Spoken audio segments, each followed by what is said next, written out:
Dificuldades do TDAH para empreender. O TDAH, ele gera dificuldades para a execução de tarefas, basicamente ou não? Cara, depende, porque assim, o TDAH, ele é conhecido como um transtorno do neurodesenvolvimento. Então a pessoa, desde pequenininha, apresenta problemas. É difícil o TDAH, cara, porque o nome é ruim. O nome que deram não é um nome útil. Porque deram o nome de transtorno de déficit de atenção. Déficit de atenção. Mas o TDAH ele não tem déficit de atenção, ele tem excesso de atenção. A atenção dele está em todo lugar. Então ele teria déficit de sustentar a atenção num lugar. Talvez esse fosse um nome mais útil. Então não é que o TDAH não tem atenção, ele tem muita atenção. Perfeito. E isso pode, dependendo do ambiente, resultar numa disfunção de comportamento ali, a pessoa não consegue render. Ou rende demais. Ou rende demais. Michael Phelps talvez seja um exemplo. Michael Phelps seja um exemplo. Ele tem TDAH e ele fala nos livros dele que a água era o lugar que acalmava ele. Então ele queria sempre estar na água. Pra você ter uma noção, Ivan, o córtex pré-frontal, que é a região que está atrás da testa aqui, em pacientes com TDAH tem uma redução da dopamina, da sinalização dopaminérgica. Isso implica em duas coisas. Primeiro, o córtex pré-frontal é o que faz o gerenciamento da atenção. Então, de fato, ele não consegue botar a atenção num só lugar, porque digamos que essa área está com pouca gasolina, ela não está funcionando direito. E segundo, se você está com pouca gasolina nessa região que monitora a atenção, que organiza a atenção, essa região também freia o seu comportamento. Então é a região que inibe o seu comportamento. É por isso que muitos pacientes com TDA, com déficit de atenção, têm hiperatividade, porque tem pouca dopamina no freio do cérebro. Então por isso que a parte dos pacientes com TDA tem TDAH, que é transtorno de déficit de atenção e hiperatividade.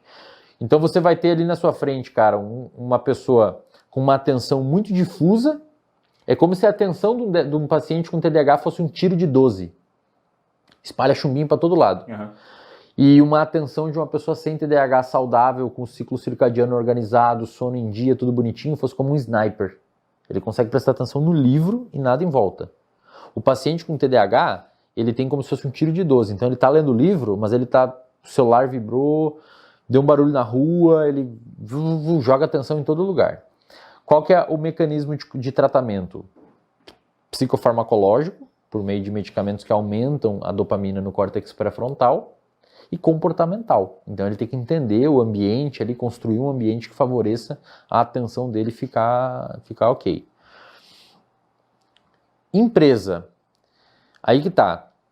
Se o paciente com TDAH consegue construir uma rotina de trabalho que se encaixe às demandas atencionais dele, a forma com que a atenção dele funciona, ele vai ter uma performance tão boa quanto, se não melhor, que uma pessoa sem TDAH. É exatamente o que a gente também pode falar sobre o Michael Phelps.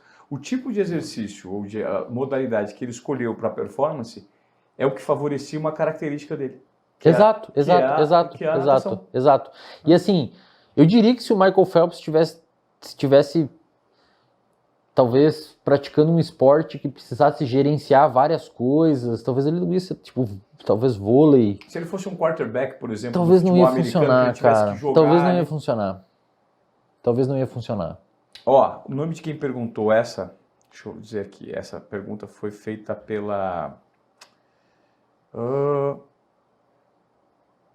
Léo Milani. Legal. Ele falou sobre o TDAH. Posso fazer só um adendo? Uhum. Que é importante? Pessoal, a prevalência de TDAH na população brasileira é 3 a 5%.